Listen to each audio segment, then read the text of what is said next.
Di antara hiruk-pikuk renovasi Jakarta International Stadium, masih ada sepenggal kisah tersisa.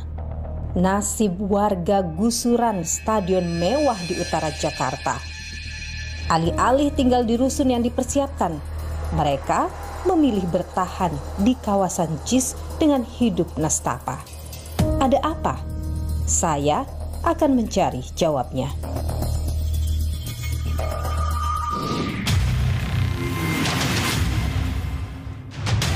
Pemainnya juara, supporternya teladan, dan insya Allah stadionnya kelas dunia.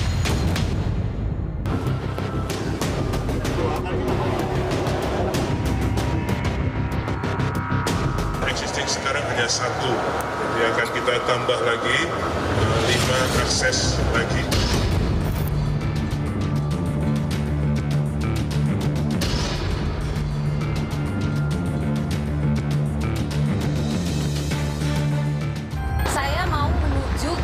Perkampungan warga yang ada di belakang sana, saya harus melewati jalan kecil ini. Bapak warga di sini, Pak? Betul. Ini kan menjadi salah satu wilayah yang juga akan dilakukan penataan. Iya. Artinya mungkin bisa ada penggusuran begitu. Benar. Pernah diberitahu bahwa ini rencananya akan digusur atau akan direnovasi? Waktu itu kita rapat di Ancol ya. Rapatnya dengan siapa? Masalah sosialisasi di sini akan digusur. Ini patok batas. Info yang saya dapat ini untuk jalan tol. Ini 2 kali berarti Bapak akan kena gusur. Itu kan sudah peresmian, sudah jadi, sudah siap masuk. Iya. Kenapa nggak masuk di sana? Sewa rumah ininya tempatnya. Tidak sesuai harganya? Iya, nggak sanggup. Mbak Tuti sendiri atau ada orang lain juga yang tinggal di sini? 7 kakak. 7 kakak, ada berapa orang, Bu? 35 jiwa. Ini tempat tidur untuk anak-anak? Iya, bareng-bareng kita bertiga, umpel-umpelan. Sampai kapan mau bertahan di sini? Kawasan penunjang itu masih belum mendukung keberadaan JIS yang megah ini? Belum. Tapi kan sudah ada hotel di Kemayoran dekat. Di Ancol ada. Kita mau bangun di mana lagi? Artinya masih harus ada pembebasan lahan ya? JIS, Jakarta International Stadium, digadang-gadang menjadi stadion terbesar dan termegah di Asia Tenggara.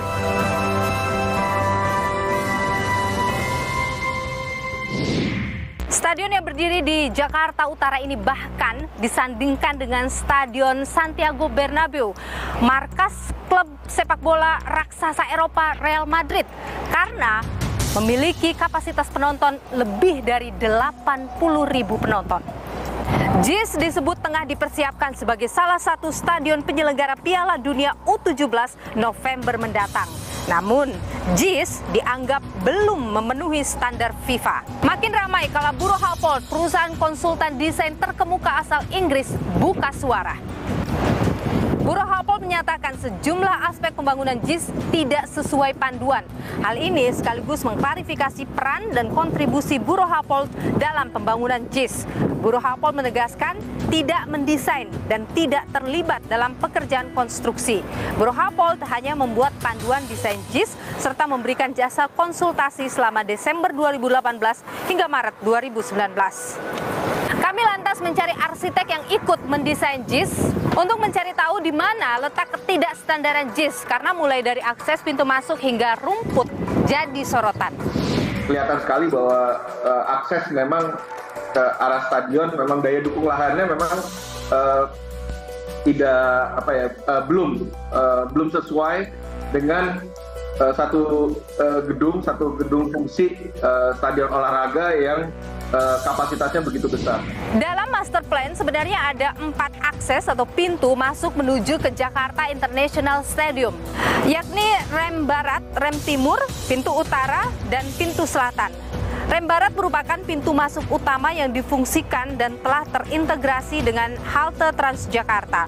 Sebagai pintu utama, rem barat juga digunakan oleh tamu VIP, VVIP, pemain, serta ofisial hingga media. 3 pintu lain yakni rem timur yang berdekatan dengan Danau Cincin belum dibuka karena terdapat perlintasan rel kereta api. Pintu utara rencananya akan dibangun stasiun komuter lain atau KRL. Saat ini pembangunan stasiun KRL sudah sampai tahap penyelesaian peron. Dan pintu selatan belum dibuka aksesnya karena berada di kawasan perumahan warga dan persawahan. Existing sekarang hanya satu. Menurut saya ini berbahaya. Ya. Security-nya apalagi di lingkungannya lingkungan penduduk. Masalah pembebasan lahan di sejumlah titik sekitar kawasan Jakarta International Stadium ini disebut masih jadi penghambat. Sejumlah warga diketahui menolak pembangunan, bahkan disebut ada yang menolak memberikan lahan sehingga pintu akses JIS belum bisa dibuka secara keseluruhan. Benarkah? Saya akan mencari tahu, saudara, sekaligus juga mengajak Anda untuk melihat dampak dari pembangunan Jakarta International Stadium ini terhadap kehidupan sosial masyarakat yang ada di sekitaran sini, saudara. Ikuti saya.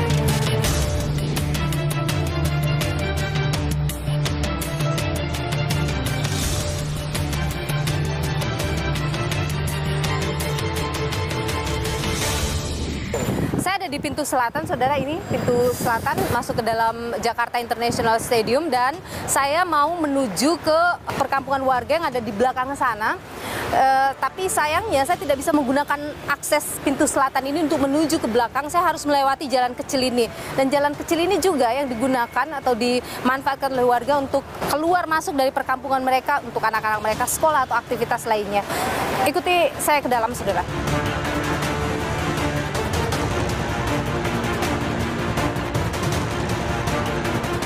10-15 menit jalan kaki.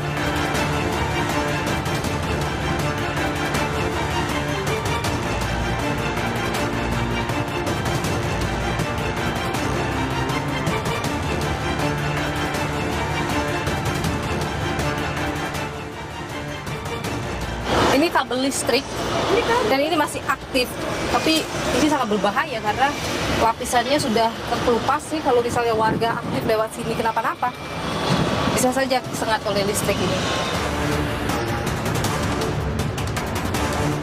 Jadi kalau Anda lihat sebelah kiri saya ini Danau Cincin, sebelahnya itu ada permukiman warga yang harusnya juga dilakukan pembebasan lahan. Sementara sebelah kanan ini adalah Jakarta International Stadium.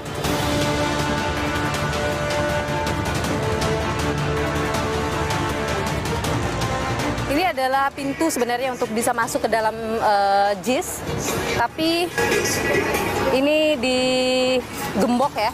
Kalau informasi yang saya dapat dari warga, akses ini hanya diperuntukkan dalam keadaan darurat saja. Pun saya coba untuk minta izin bisa memarkirkan kendaraan dalam sini untuk bisa mengakses ke perkampungan warga ini, tidak bisa. Nah, ini juga disediakan sebagai pintu keluar timur.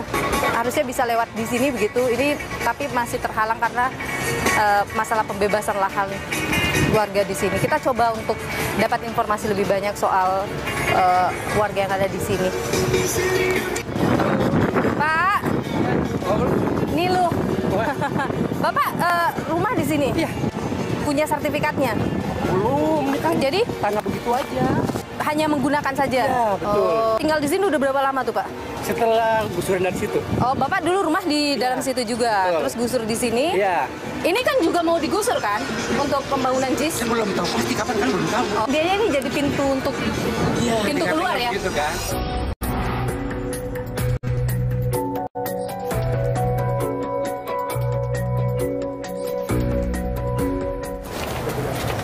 Jadi ini berapa banyak warga yang memilih untuk tinggal di sini setelah penggusuran di sana, Pak? Di sini kurang lebih ada sekitar 5-6 keluarga lah. 5-6 keluarga Ya. yang tinggal. Berarti yang lainnya itu memang sudah tinggal di sini dari dulu? Bukan dari dulu juga. Sini kan pernah digusur juga gitu dulu. Oke. Nah, lalu ketika gusur tidak dibangun-bangun lagi sama pemerintah, difungsikan lagi sama warga. Akhirnya warga balik lagi? Iya. Tinggal lagi di sini? Oke. Nah, Pak Paul dulu waktu di sana itu aktivitasnya apa? Bimbel dengan belajar buat anak-anak SD, juga SMP. Nah, tiba-tiba ada penggusuran. Nah, kami mikir juga agar anak-anak ini mesti mengerti tentang pendidikan kan. Akhirnya? Nah, aku cari lagi. Di sinilah. Nah, dapat di sini, iya. Oke. Dulu rumah Pak Paul yang di JIS begini juga? Enggak, bagus banget. Berapa luasnya waktu itu Pak Paul? Luasnya sih nggak terlalu luas, tapi cuma karena dia tingkat kan. Oh, jadi ada 2 tingkat gitu ya. Kita masuk lihat. Oke. Ini Pak Paul mengajar di sini, tidur juga di sini? Iya. Bapak tinggal di atas sih? Iya, di atas. Boleh tidak saya Boleh, lihat? silakan. Boleh.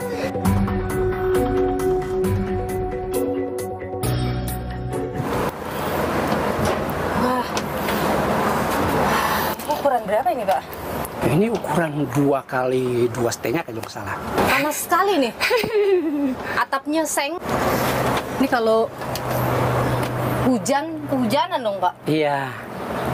Hujan aku turunin ini nih. Ini turun Iya. ini. Diturunkan ini kalau hujan. Gitu. Bapak tinggal di sini sendiri? Iya. Kalau istri di tempat sebelah bersama dengan anak-anak. Itu kan sudah ada rusun ya, Pak ya? Betul. Bapak kenapa belum pindah ke sana itu? Itu kan disediakan memang untuk warga yang dulunya Betul tinggal sekali. di area JIS kan? Iya. Ketika sudah selesai pembangunan dan peresmian, kami udah bangga banget. Kami pikir, pasti kami tempati rusun itu secepatnya. Iya. Tapi tunggu sampai saat ini belum. Apa yang jadi kendala? Harga di luar jangkauan banget. Berapa ditawarkan sama Jakpro? Dari Jakpro awal nawarin itu 1,5 per bulan. Tidak sanggup? Tidak sanggup. Lalu diturunin lagi dengan harga 700 sekian. Oke. Kami pun pikir bahwa kami pun belum mampu karena semua di situ kan tidak mungkin punya tarafnya kan sama semua kan. Ada yang pemulung, ada yang ngamen, ada yang tukang nyuci. Kalau untuk harga segitu belum kan termasuk lagi nanti listrik, air, terus segala macam kan. Nah, bersyukurnya juga bahwa ada pergub ya yang 797 itu. Iya. Nah, itu yang kami pegang.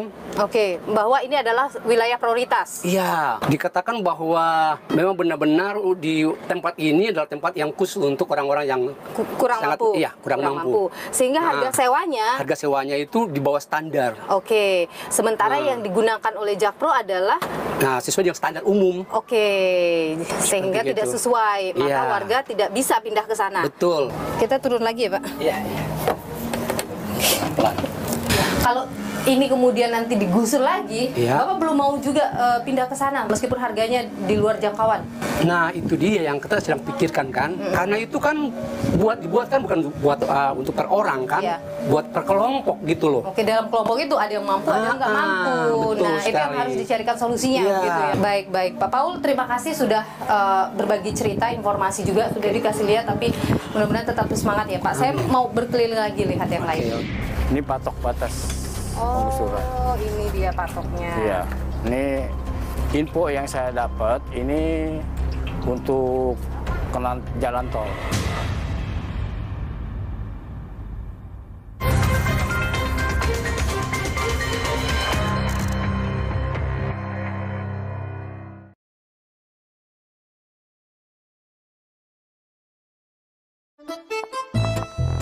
Hah? Hai. Ada yang viral nih. Pasti top cappuccino.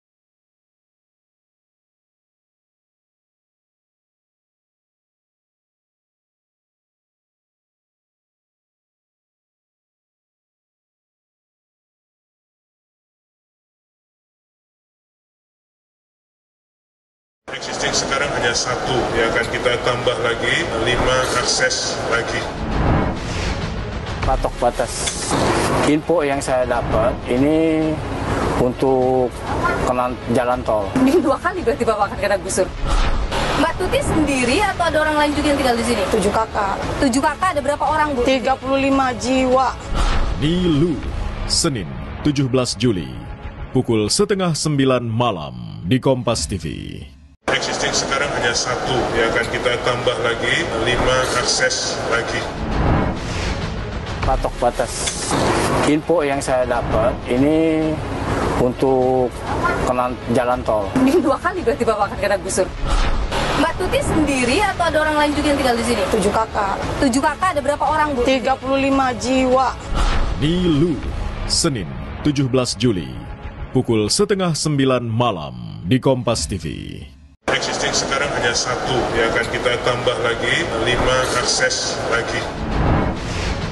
Patok batas info yang saya dapat ini untuk jalan tol. Ini 2 kali berarti Bapak akan kena gusur. Mbak Tuti sendiri atau ada orang lain juga yang tinggal di sini? 7 kakak. 7 kakak, ada berapa orang, Bu? 35 jiwa. Nilu, Senin 17 Juli, pukul 8:30 malam di Kompas TV. Existing sekarang hanya 1, ya akan kita tambah lagi 5 akses lagi. Patok batas info yang saya dapat ini untuk jalan tol. Ini 2 kali berarti Bapak akan kena gusur. Mbak Tuti sendiri atau ada orang lain juga yang tinggal di sini? 7 kakak. 7 kakak, ada berapa orang, Bu? 35 jiwa. Nilu, Senin 17 Juli, pukul 8:30 malam di Kompas TV. Existing sekarang hanya 1, ya akan kita tambah lagi 5 akses lagi. Patok batas info yang saya dapat ini untuk jalan tol. Ini 2 kali berarti Bapak akan kena gusur. Mbak Tuti sendiri atau ada orang lain juga yang tinggal di sini? 7 kakak. 7 kakak, ada berapa orang, Bu? 35 jiwa. Nilu, Senin 17 Juli, pukul 8:30 malam di Kompas TV. Existing sekarang hanya 1, ya akan kita tambah lagi 5 akses lagi. Patok batas info yang saya dapat ini untuk jalan tol. Ini 2 kali berarti Bapak akan kena gusur. Mbak Tuti sendiri atau ada orang lain juga yang tinggal di sini? 7 kakak. 7 kakak, ada berapa orang, Bu? 35 jiwa. Nilu, Senin 17 Juli, pukul 8:30 malam di Kompas TV. Existing sekarang hanya 1, ya akan kita tambah lagi 5 akses lagi. Patok batas info yang saya dapat ini untuk jalan tol. Ini 2 kali berarti Bapak akan kena gusur. Mbak Tuti sendiri atau ada orang lain juga yang tinggal di sini? 7 kakak. 7 kakak, ada berapa orang, Bu? 35 jiwa. Nilu, Senin 17 Juli, pukul 8:30 malam di Kompas TV. Existing sekarang hanya 1, ya akan kita tambah lagi 5 akses lagi. Patok batas info yang saya dapat ini untuk jalan tol. Ini 2 kali berarti Bapak akan kena gusur. Mbak Tuti sendiri atau ada orang lain juga yang tinggal di sini? 7 kakak. 7 kakak, ada berapa orang, Bu? 35 jiwa. Nilu, Senin 17 Juli, pukul 8:30 malam di Kompas TV. Oke, Mbak Serli ini salah satu warga yang juga menolak untuk pindah ke rusun itu ya? Bukan menolak sih, lebih tepatnya belum dikasih masuk aja. Belum dikasih masuk, karena belum ketemu kesesuaian harga ya? Iya, betul. Jadi Mbak Serli tinggal di permukiman sini? Iya. Saya boleh nggak lihat rumah? Oke, boleh. Ayo, Mbak Nilu. Oke, sini rumahku, Mbak Nilu. Ini berarti posisinya ngontrak atau beli lagi lahan di sini atau bagaimana? Aku untuk sementara ini ngontrak, Mbak. Ini ngontrak. Kontraknya berapa nih? 600.000. 600.000 sebulan. Iya. Kalau yang di rusun? Yang di rusun itu kan dia minta 750.000. 750 tidak sanggup? Nggak sanggup lah, Mbak Nilu. Ini pun aku terpaksa ya. Justru aku yang paling murah ya cari tempat seperti ini. Saya boleh masuk nggak lihat? Boleh, silakan, Mbak. Ini langsung apa nih? Kamar mandi. Ini kamar mandi langsung. Iya. Dapur. Iya. Mbak Serli di sini tinggal berapa orang? 4. Berempat. Ini barang-barang Mbak Serli dari dulu. Iya. Kalau rumah di sana itu dulu Mbak Serli dapat uang pindahan istilahnya begitu itu berapa? Aku kemarin dapat 28 juta. 28 juta. Iya. Mbak Serli, apa sih yang bikin warga ini nggak mau pindah ke Rusunawa itu atau belum diberikan kunci oleh Jakpro di rusun itu?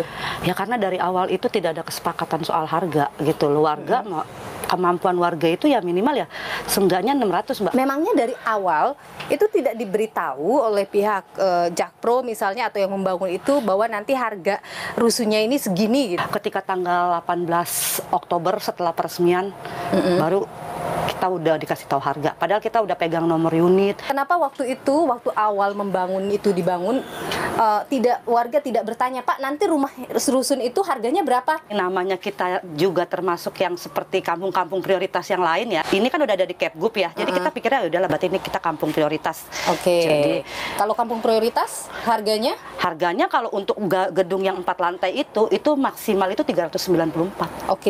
Jadi karena berpikir bahwa ini kan kampung prioritas nih, pasti harganya sama dengan yang lain nih, di bawah 500.000. Iya, makanya betul. tidak pernah bertanya. Iya. Oke. Terus kemudian dikasihlah harga pertama, berapa dikasih harga? Harga 1.500.000. Oke. Terus kemudian tanggal 23 kita diundang lagi. Oke. Diundang lagi untuk membicarakan harga, tapi ternyata harganya adalah kita dimasukkan yang ke umum. Oke, bukan yang kampung prioritas tadi. Bukan kampung prioritas, terprogram lah. Dan sampai sekarang tidak ada lagi? Tidak ada pembicaraan sama sekali. Sudah pernah coba lagi untuk bicara dan sebagainya? Tidak pernah ada. Ini kan juga menjadi lokasi penataan kampung tahap 2. Artinya bisa ini direlokasi juga. Karena juga JIS juga butuh pintu lain begitu untuk keluar. Artinya Mbak Sherly bisa digeser lagi nih dari sini. Gimana? Enggak, tetap tidak mau dengan harga segitu ke rusun? Enggak mau lah, Mbak. Enggak mau. Ini apa solusinya nanti? Solusinya ya kemarin sih dari pemerintah udah ada ya pindahin kita ke Rusun Nagrak. Kami pikir kami nggak mau. Kenapa? Lah, Mbak, itu bangunan udah ada, jadi buat apa? Gitu loh. Ngapain kita harus dipindahkan? Tetap maunya di situ. Tetap maunya di situ. Jadi ini sama-sama bertahan ini. Nah, iya. Warganya bertahan, pihak pemerintah atau yang membangun juga bertahan dengan harganya. Iya, betul, Mbak. Mbak Sherly, terima kasih sudah berbagi informasi. Sehat selalu Mbak Sherly ya. Sama-sama. Tidak hanya Kampung Bayam saudara yang ada di sana yang sudah digusur itu, tapi RT 10 RW 08 Kelurahan Papanggo ini juga menjadi wilayah yang dalam master plan pembangunan itu dilakukan penataan. Nah, informasinya sudah ada patok-patok yang dipasang. Bagaimana kemudian warga melihat ini? Apakah mereka mau untuk dilakukan penggusuran nantinya? Kita akan coba untuk menanyakan ini. Ikuti saya.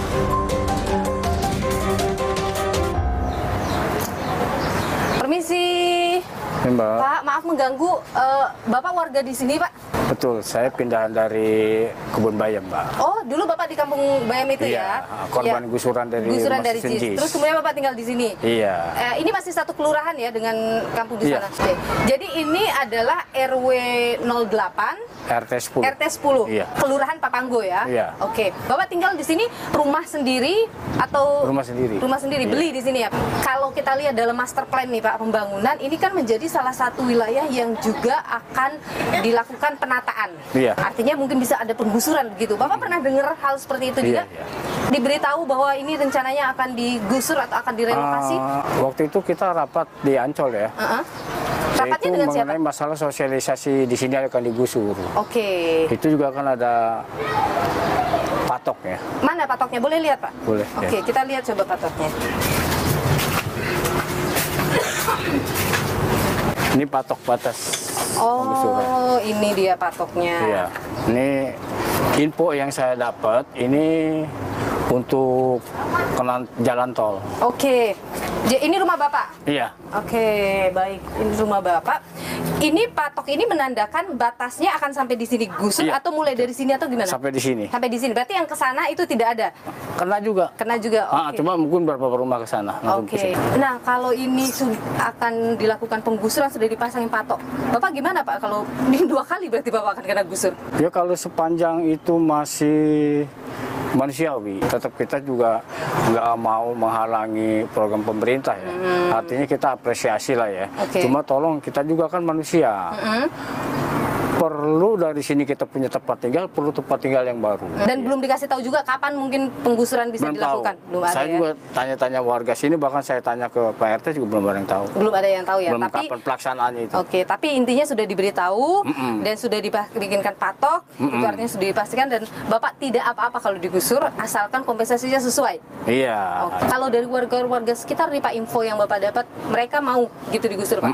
Mau ya, rata-rata mau gitu ya, nggak ada masalah soal itu. Pak, kalau misalnya ngomongin pembangunan JIS itu Pak, apa yang Bapak merasakan dampak positifnya begitu buat warga sekitar, dampak ekonominya misalnya? Sampai hari ini ya, itu belum berdampak positif ke warga sini. Artinya warga sekitar JIS itu nggak ada yang dipekerjakan di situ. Sampai hari ini pun JIS udah beroperasi, terbangun begitu, bahkan udah ada aktivitas di situ ya, walaupun belum full. Kita lihat sendiri karyawan itu security kalau. Tidak ada dari kita nggak kenal. Tidak ada dari orang sini. Diperdayakan. Satu dua ada, tapi artinya kan itu bukan mewakili. Tapi warga itu mengharapkan kalau ada pembangunan besar di satu titik, setidaknya warga sekitar diberdayakan gitu ya. Ya, seperti itu. Itu harapannya seperti itu. Itu harapan Bapak. Baik, Pak Asep, terima kasih sudah berbagi informasi sama saya di Nilu. Sehat selalu ya Pak Asep, saya pamit. Hari ini. Sama-sama. Mbak Tuti sendiri atau ada orang lain juga yang tinggal di sini? 7 kakak. 7 kakak, ada berapa orang, Bu? 35 jiwa. Ini tempat tidur untuk anak-anak? Iya, bareng-bareng kita bertiga, umpel-umpelan. Sampai kapan mau bertahan di sini?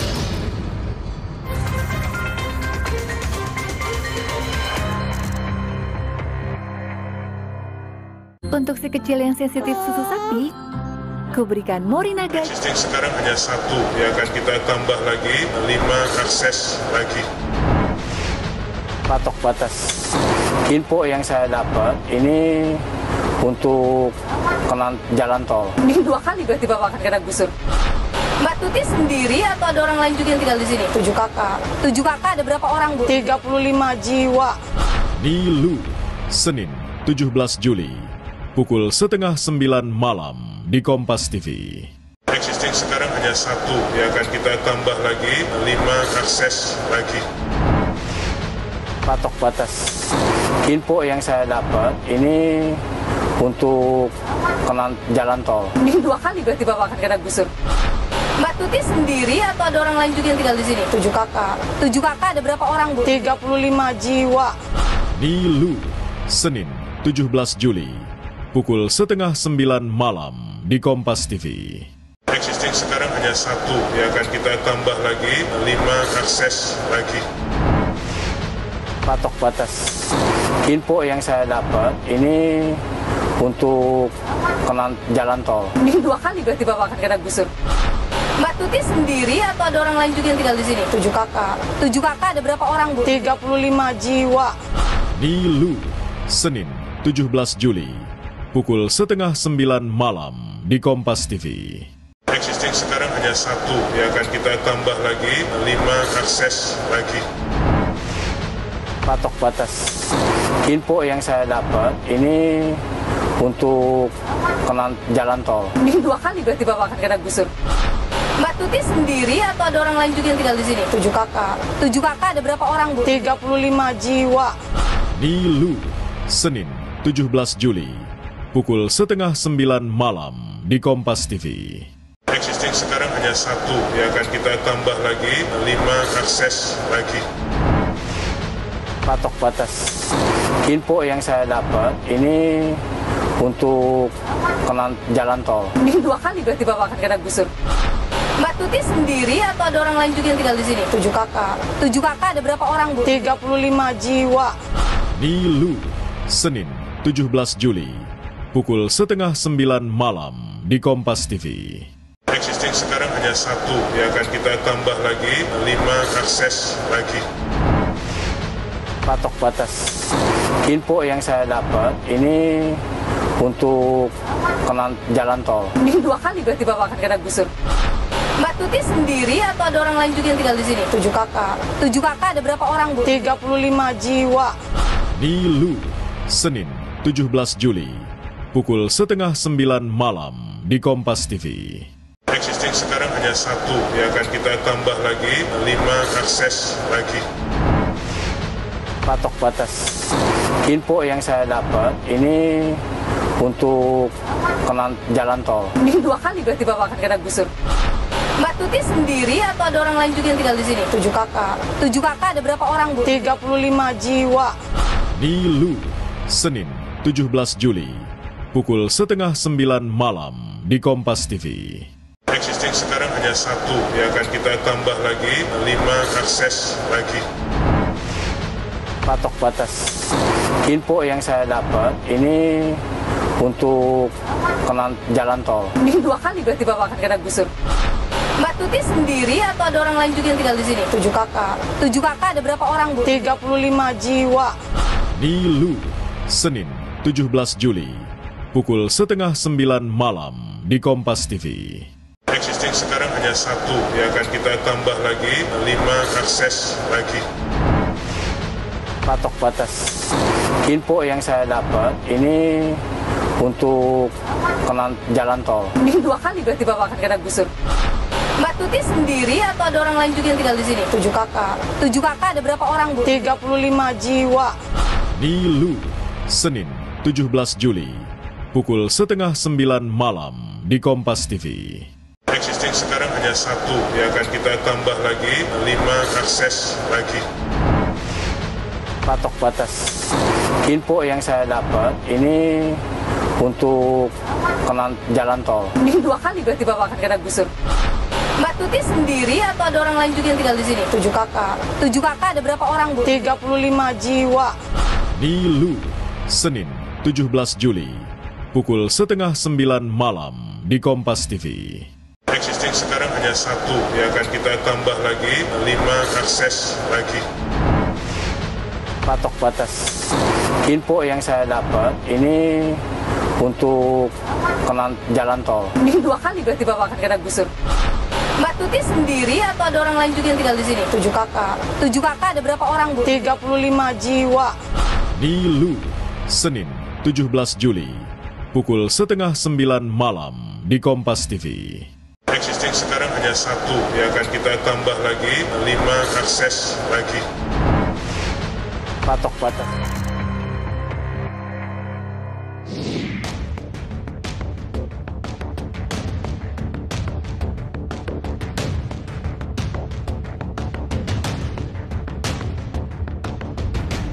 Selain tinggal di perkampungan yang berada di pintu selatan Jakarta International Stadium, ada juga warga korban gusuran sini yang memilih justru tinggal di tenda depan sini karena sudah tidak punya biaya untuk mereka mengontrak begitu dengan harga yang cukup tinggi. Saya akan temui mereka bagaimana kehidupan mereka di sini.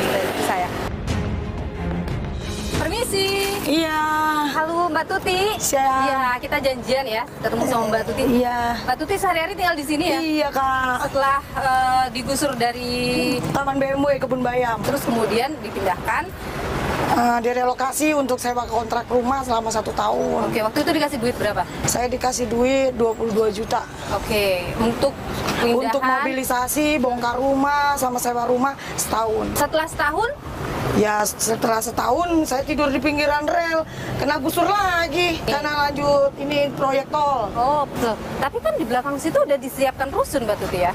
Belum jadi waktu itu. Jadi sambil saya menunggu itu udah peresmian, udah jadi baru saya pindah ke sini. Pindah sini. Oke. Nah itu kan sudah peresmian, sudah jadi, udah siap masuk. Iya. Kenapa nggak masuk di sana? Tidak sesuai. Tidak sesuai harganya? Iya. Mbak Tuti nggak sanggup membayar? Nggak sanggup lah, orang saya nggak ada kerja gaji bulanan. Oke, tapi Mbak Tuti ini dagangan sendiri ya? Dagangan sendiri. Jadi sehari-hari Mbak Tuti dari berjualan? Iya. Mbak Tuti sendiri atau ada orang lain juga yang tinggal di sini? Di sini yang tidak punya tempat tinggal ya 7 kakak. 7 kakak.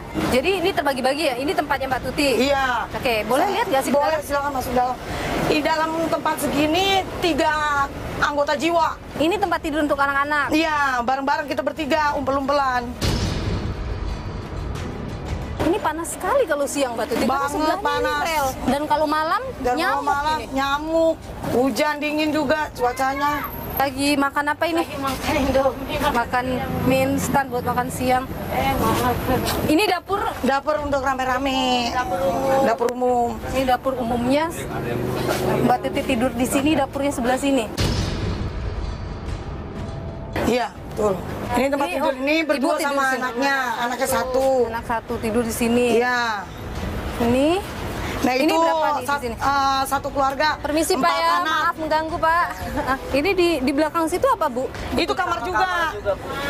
Saya boleh?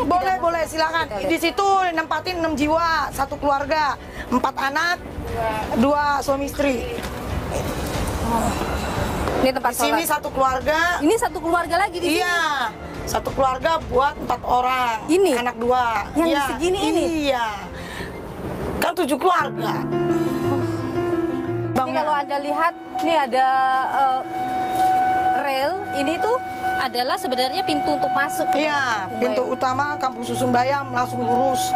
Kalau mandi di mana? Mandi itu kamar mandi. Nah, inilah kami bikin jamban dadakan. Airnya dari mana ini, Bu? Air sumur dari PJKA. 7 kakak ada berapa orang, Bu? 35 jiwa. Tidur satu atap tenda biru. Kalau listrik dari mana? Ini saya tidak lihat ada lampu. Listrik dari tenaga surya. Oh, ini untuk listrik. Itu buat malam. Ada di atas ini panelnya. Oke. Anak-anak belajarnya di sini? Iya. Belajar di sini, tidur di sini, makan di sini. Yang lainnya itu apa kegiatannya? Ada yang ojek, ngamen, mulung, nyuci gosok. Penghasilan berapa Bu bisa dapatnya? Nggak tentu, sehari paling 30.000, 20.000. Kalau lagi sepi-sepi ya nggak dapet. Tapi Ibu dagang di sini dengan sudah adanya JIS gitu, penghasilannya naik atau gimana? Kalau ada event aja lumayan, bisa dapat 200-300 sehari. Udah berapa kali Bu ngerasain rame-ramenya JIS ini? Sekali doang kemarin konser Dewa. Warga begitu yang dulu tinggal di sini, apa pernah tidak ditawarkan untuk nanti bisa buka kantin atau apa di dalam? Ditawarkan. Ditawarkan. Tapi koperasi yang mengelola, bukan perorangan. Ibu nggak mau? Saya kan udah ikut koperasi. Oh, Ibu koperasi yang lain? Iya. Oke, tapi kalau misalnya dikasih Ibu mau? Mau banget. Itu namanya udah peluang besar kan. Sampai kapan mau bertahan di sini lalu? Sampai benar-benar layak bisa untuk menempati dan segera menerima kunci masuk, tidur nyenyak, anak-anak bisa istirahat tenang, pulang sekolah juga bermain, tidak di pinggir jalan, kan gitu. Tapi harganya sesuai dengan kemampuan kami. Baik, Bu Tuti, terima kasih ya Bu. Sama-sama, Kak. Informasi di sini.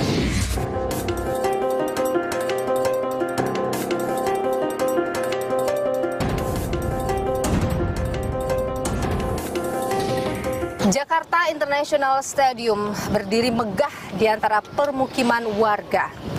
Konflik sosial dalam setiap pembangunan itu tidak pernah bisa dihindari. Bagaimana harusnya setiap kepala daerah atau setiap pemimpin mengambil sikap atas konflik sosial yang biasa terjadi dan kenapa selalu bisa terjadi konflik sosial dalam setiap pembangunan. Kita perbincangkan hal ini bersama dengan sosiolog dari UNJ, Saifuddin. Pak Saifuddin, terima kasih sudah bersama dengan dulu, sehat selalu. Jadi kalau kita berbicara soal olahraga sepak bola, itu kan disebut olahraga rakyat ya Mas ya. Pembangunan satu fasilitas olahraga rakyat seperti stadion itu kan satu hal yang biasanya kita bikin bangga gitu, bangga rasanya berdiri di satu kota punya stadion besar untuk olahraga rakyat itu. Tapi kalau Anda melihat dalam setiap pembangunan fasilitas olahraga stadion misalnya, apakah memang selalu menyisakan konflik sosial? Ketika ada pembangunan atau dalam hal ini misalnya JIS ya, pasti akan mengorbankan kehidupan pada masyarakat di sekitar lahan tersebut. Pemerintah mau tidak mau akan melakukan penggusuran.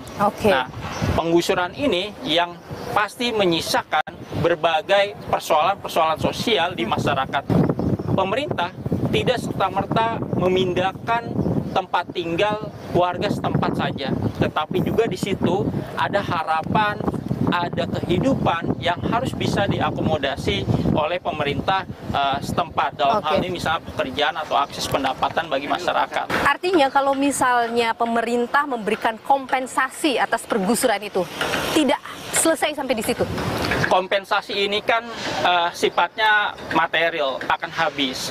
Nah, sementara proses kehidupan masyarakat ini kan akan panjang. Proses pemberdayaan kehidupan masyarakat ini juga harus dipikirkan. Misalnya, masyarakat ini kan memerlukan pekerjaan yang bisa menambah pendapatan kehidupan mereka. Misalnya, pekerja-pekerja di JIS ini bisa saja diberdayakan masyarakat-masyarakat yang terdampak. Entah misalnya mereka menjadi tukang sapu, atau misalnya menjadi ofisbo, atau security, hingga sirkulasi kehidupan mereka bisa tetap berjalan. Di sini nih ada ini rumah bersusun. Kalau saya lihat juru kamera saya bisa memperlihatkan rumah susun yang dibangun oleh Jakpro untuk warga yang digusur begitu.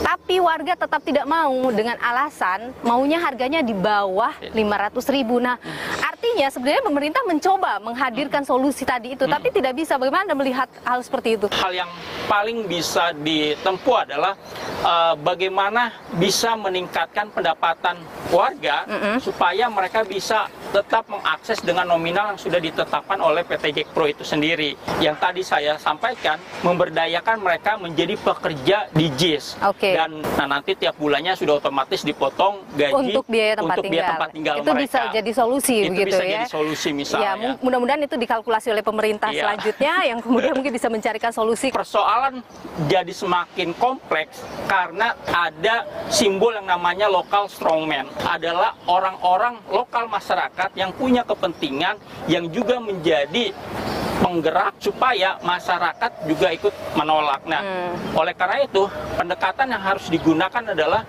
pendekatan berbasis terhadap masyarakat sekitar dengan melibatkan masyarakat sekitar, yang dimana pemerintah tidak hanya berjalan sendiri, tetapi juga bisa melibatkan antar pihak. Semuanya adalah soal komunikasi. Mas Saifuddin, sosiolog dari UNJ, terima kasih sudah berbagi pandangan di Niluh. Sehat selalu, Mas. Waktu pembebasan lahan JIS ini juga sampai sekarang masih ada masalahnya. Warga belum mau pindah ke, bukan belum mau, tidak bisa pindah ke rusun itu karena harga yang tidak sesuai. Kalau gubernurnya masih Anies Baswedan, masyarakat Bayam udah ada di situ.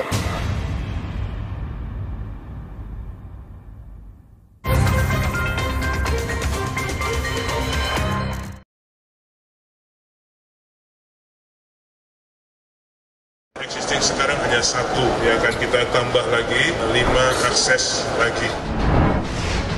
Patok batas. Info yang saya dapat ini untuk jalan tol. Ini 2 kali berarti Bapak akan kena gusur. Mbak Tuti sendiri atau ada orang lain juga yang tinggal di sini? 7 kakak. 7 kakak, ada berapa orang, Bu? 35 jiwa. Niluh, Senin 17 Juli, pukul 8:30 malam di Kompas TV.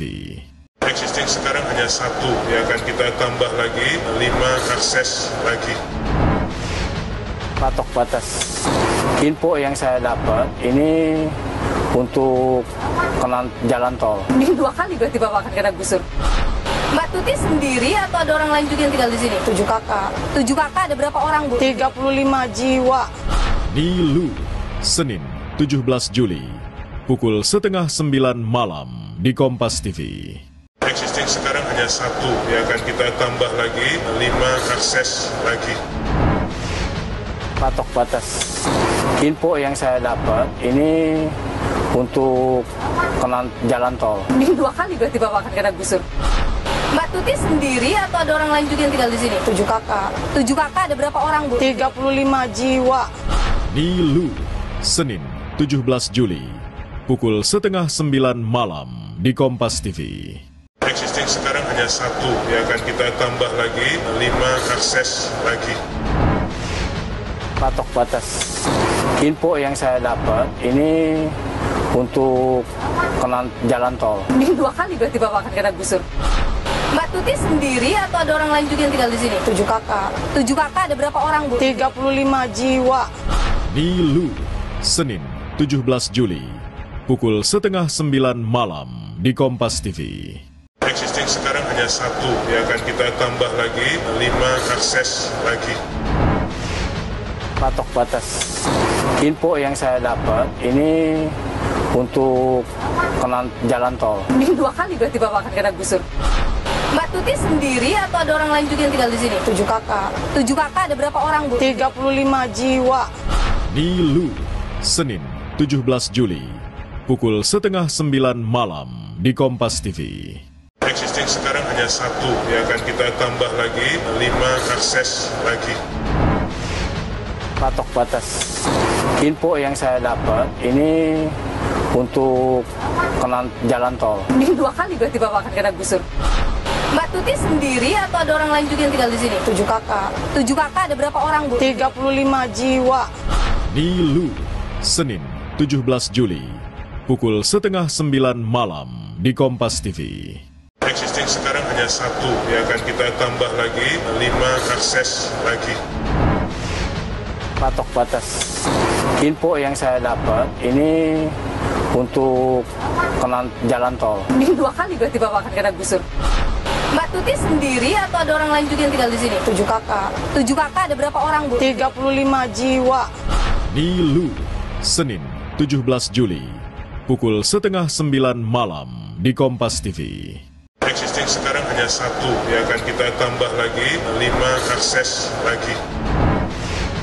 Patok batas info yang saya dapat ini untuk jalan tol. Ini 2 kali berarti Bapak akan kena gusur. Mbak Tuti sendiri atau ada orang lain juga yang tidak? Saya nggak mau terlibat gitu loh. Saya udah selesai tugasnya. Sekarang saya percayakan kepada Pemprov DKI, dan saya yakin Pemprov DKI itu juga berisi orang-orang yang tidak tegaan kok, orang-orang yang peduli. Pemerintah menilai bahwa JIS tidak sesuai standar FIFA, maka direncanakan untuk dilakukan renovasi. Tapi di sisi lain, saudara, pembangunan JIS ini juga menimbulkan atau menyisakan masalah sosial. Kita perbincangkan hal ini bersama dengan saya sudah hadir Andi Sinulinga, inisiator kolaborasi Jakarta. Pak Andi, terima kasih sudah bersama Nilu. Terima kasih sama-sama Nilu. JIS atau Jakarta International Stadium tidak sesuai dengan standar FIFA, tanggapan Anda? Biar FIFA yang bicara. Oke. Itu satu. Yang kedua, pembangunan JIS ini kalau kita lihat dari awal zaman Pak Jokowi, Pak Ahok, Pak Jarot itu belum terrealisasi. 2018, 2019 pemenang Sembara ini yang konstruksi ini diajak kembali, kemudian desainnya perbaharui. Karena pada waktu itu kapasitasnya nggak 82.000. Menggunakan Bureau Hapol sebagai konsultan untuk memberikan panduan 2 hal. Pertama, FIFA Stadium standar. Yang kedua adalah menjadikan JIS ini menjadi kawasan ekonomi nih. Kalau konsep Bureau Hapol itu kan di stadion ini ada apartemen, kemudian ada mall, sehingga ini menjadi kawasan bisnis bener nih. Nah, itu yang tidak ada di sini itu. Pertama, lahannya tidak mencukupi, tidak mungkin lagi dilakukan itu kecuali ada perluasan lahan, penambahan kawasan di luar JIS. Contoh di Waduk Cincin, di situ masih ada lahan. Kalau itu dimanfaatkan oleh private sector, mungkin bikin apartemen, bikin mall, itu bisa terintegrasi kan sama JIS kan. Kawasan penunjang itu masih belum mencukupi atau belum mendukung keberadaan JIS yang megah ini? Belum. Tapi kan sudah ada hotel di Kemayoran dekat. Di Ancol ada. Nah, kita mau bangun di mana lagi? Artinya masih harus ada pembebasan lahan ya sekitar sini. Sekarang coba Anda lihat bangun GBK itu berapa tahun. Ketika Ibu Tin bangun Stadion Manahan Solo, itu lihat sampai berapa tahun sehingga dia bisa seperti sekarang ini misalnya. Itu. Masalah pembebasan lahan itu kan bukan hal mudah. Bisa itu dilakukan, Pak Andi? Ini dulu masalahnya pembebasan lahan bisa dilakukan. Ini juga masih meninggalkan masalah ya? Zamannya Pak Anies Gubernur, masalah sodetan Ciliwung juga pembebasan lahan selesai. Waktu pembebasan lahan JIS ini juga sampai sekarang masih ada masalahnya. Warga belum mau pindah tidak bisa pindah ke rusun itu karena harga yang tidak sesuai. Kalau gubernurnya masih Anies Baswedan, masyarakat Bayam udah ada di situ. Jadi warga belum pindah ke sana karena Anies sudah selesai masa jabatannya jadi gubernur? Faktanya begitu. Ketika waktu Anies selesai tanggal 16 Oktober, itu masih belum rampung 100%. Sudah selesai. Tapi kenapa tidak di zaman Pak Anies misalnya harga sudah ditentukan sehingga pada saat dia selesai tidak ada masalah lagi, warga langsung bisa masuk saja? Nah, itu urusannya sama Jakpro menurut saya. Yang pasti Anda bisa lihat bahwa ini sebagai sebuah stadion sudah luar biasa. Kalau dibilang kurang sempurna, saya mengatakan akses menuju JIS-nya perlu disempurnakan. Itu perlu digarisbawahi. Bahwa ini memang masih belum sempurna, masih perlu untuk disempurnakan, dan itu butuh waktu. Udah pasti butuh waktu. Oke, selain itu apa sih lagi hal yang disebut oleh Bureau Hapol tidak sesuai dengan panduan Bureau Hapol di awal? Jarak dari penonton ke pemain. Itu krusial? Tidak krusial karena kita mengikuti peraturan pemerintah Menpora. Jadi meskipun misalnya tidak sesuai dengan standar FIFA jarak penonton, itu tidak masalah, tetap bisa dipakai untuk pertandingan internasional? Tidak masalah, sama kayak di stadion-stadion lain. Jadi saya katakan apa yang belum sempurna dari JIS ini adalah apa yang belum sempurna? Akses menuju JIS. Menurut saya, kalaupun ini nanti dipakai untuk Piala Dunia, kalau RAM Timur belum dipakai, harusnya sudah terakses di barat, di selatan, dan kemudian di utara dengan KRL. Itu cukup menampung 80.000 lebih penonton.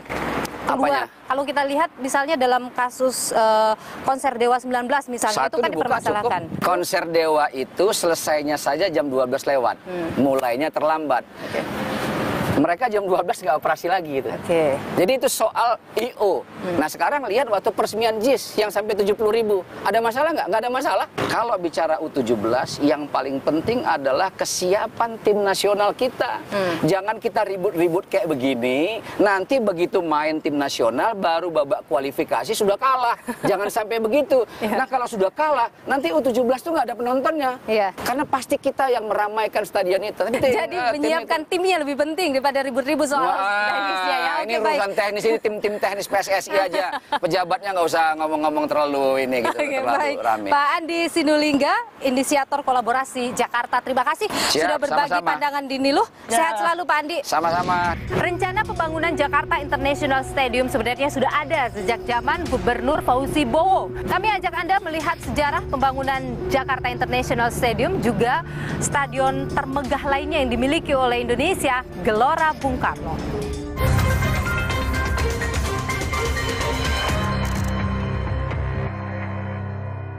Selamat datang, silakan.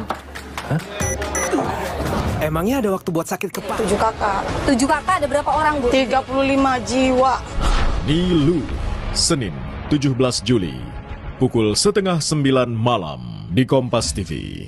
Existing sekarang hanya 1, ya akan kita tambah lagi 5 akses lagi. Patok batas.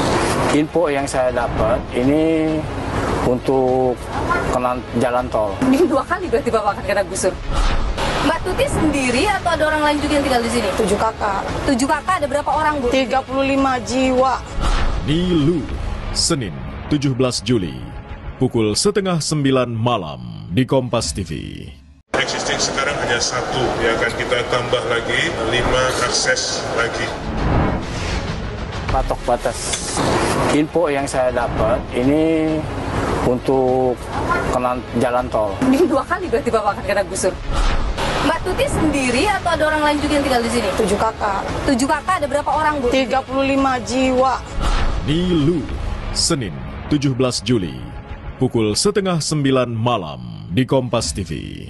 Existing sekarang hanya 1, ya akan kita tambah lagi 5 akses lagi. Patok batas. Info yang saya dapat ini untuk jalan tol. Ini 2 kali berarti Bapak akan kena gusur.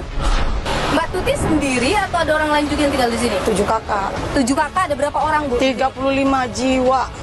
Niluh, Senin 17 Juli, pukul 8:30 malam di Kompas TV. Existing sekarang hanya 1, ya akan kita tambah lagi 5 akses lagi. Patok batas. Info yang saya dapat ini untuk jalan tol. Ini 2 kali berarti Bapak akan kena gusur. Mbak Tuti sendiri atau ada orang lain juga yang tinggal di sini? 7 kakak. 7 kakak ada berapa orang, Bu? 35 jiwa. Niluh, Senin 17 Juli, pukul 8:30 malam di Kompas TV. Existing sekarang hanya 1, ya akan kita tambah lagi 5 akses lagi. Patok batas. Info yang saya dapat ini untuk jalan tol. Ini 2 kali berarti Bapak akan kena gusur. Mbak Tuti sendiri atau ada orang lain juga yang tinggal di sini? 7 kakak. 7 kakak ada berapa orang, Bu? 35 jiwa. Niluh, Senin 17 Juli, pukul 8:30 malam di Kompas TV. Existing sekarang hanya 1, ya akan kita tambah lagi 5 akses lagi. Patok batas. Info yang saya dapat ini untuk jalan tol. Ini 2 kali berarti Bapak akan kena gusur. Mbak Tuti sendiri atau ada orang lain juga yang tinggal di sini? 7 kakak. 7 kakak ada berapa orang, Bu? 35 jiwa. Niluh, Senin 17 Juli, pukul 8:30 malam di Kompas TV. Existing sekarang hanya 1, ya akan kita tambah lagi 5 akses lagi. Patok batas. Info yang saya dapat ini untuk jalan tol. Ini 2 kali berarti Bapak akan kena gusur. Mbak Tuti sendiri atau ada orang lain juga yang tinggal di sini? 7 kakak. 7 kakak ada berapa orang, Bu? 35 jiwa. Niluh, Senin 17 Juli, pukul 8:30 malam di Kompas TV. Existing sekarang hanya 1, ya akan kita tambah lagi 5 akses lagi. patok batas. Info yang saya dapat ini untuk jalan tol. Ini 2 kali berarti Bapak akan kena gusur. Mbak Tuti sendiri atau ada orang lain juga yang tinggal di sini?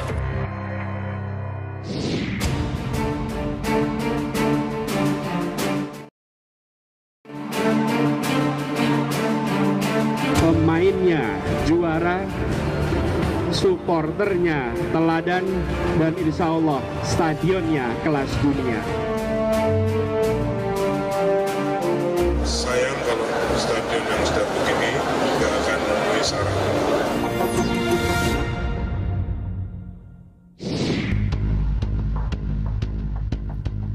Jakarta International Stadium JIS digadang menjadi stadion kelas dunia.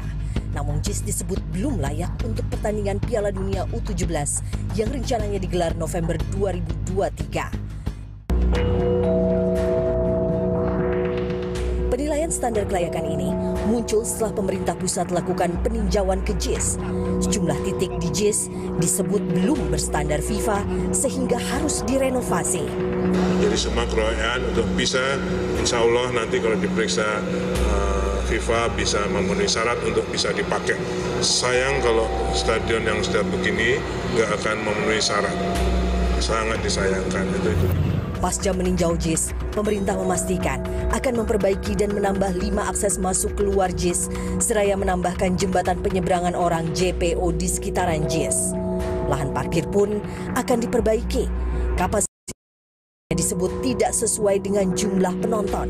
Pun, lokasi parkir bus yang dianggap terlalu sempit. Sementara FIFA merekomendasikan sekitar 1 km dari JIS harus steril dari kendaraan pribadi. Rumput stadion juga menjadi target renovasi. Biaya perbaikan kualitas rumput disebut bisa mencapai sekitar 6 miliar rupiah. Sebelum rencana renovasi menyeruak, JIS sebenarnya telah dipakai untuk menggelar berbagai kegiatan nasional dan internasional, mulai dari pertandingan olahraga hingga pagelaran konser sejak selesai dibangun tahun 2022.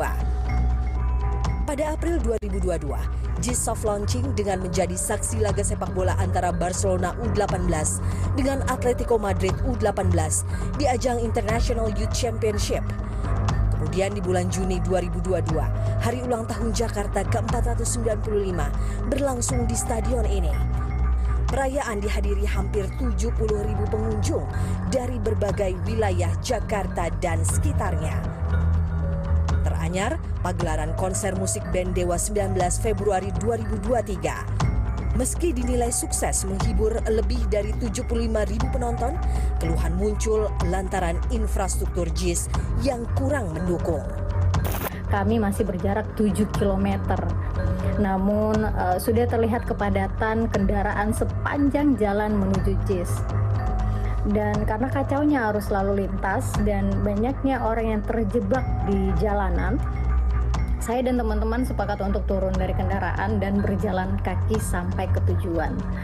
Tidak hanya jalanan yang padat, pun arus masuk keluar di pintu utama JIS yang dinilai masih kurang lebar untuk kapasitas penonton puluhan ribu orang. Sehingga penonton sempat menumpuk, berdesak-desakan, dan untuk masuk memakan waktu yang relatif cukup lama. Proyek JIS memang masih tanggalkan masalah akibat penggusuran. Namun ini bukan satu-satunya proyek tanah air yang berujung bedol desa. Menjadi langkah awal pemerintahan muda memulai agenda pembangunan. Stadion ini jadi salah satu dari sekian banyak karya monumental era Soekarno. Awalnya pembangunan GBK dimaksudkan atas kebutuhan terpilihnya Indonesia sebagai tuan rumah Asian Games 1962. Salah satu syarat tuan rumah menyediakan kompleks olahraga termasuk stadion. Seraya mencari lokasi yang tepat, Soekarno menilik daerah Senayan dan sekitarnya yang luasnya mencapai 300 hektar. Imbas proyek Gelora Bung Karno, sekitar 5 kampung digusur, yakni penduduk di daerah Senayan, Kebon Kelapa, Petunduan, Pejompongan, dan Bendungan Hilir. Sekitar 60.000 orang direlokasi ke daerah Tebet dan sekitarnya.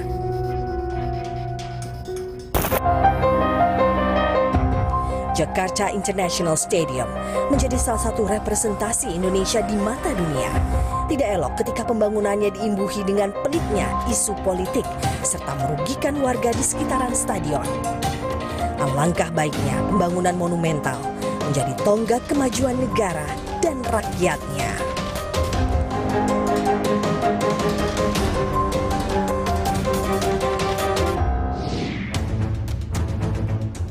Setiap pembangunan berasaskan kepentingan rakyat, selalu ada rakyat yang dikorbankan.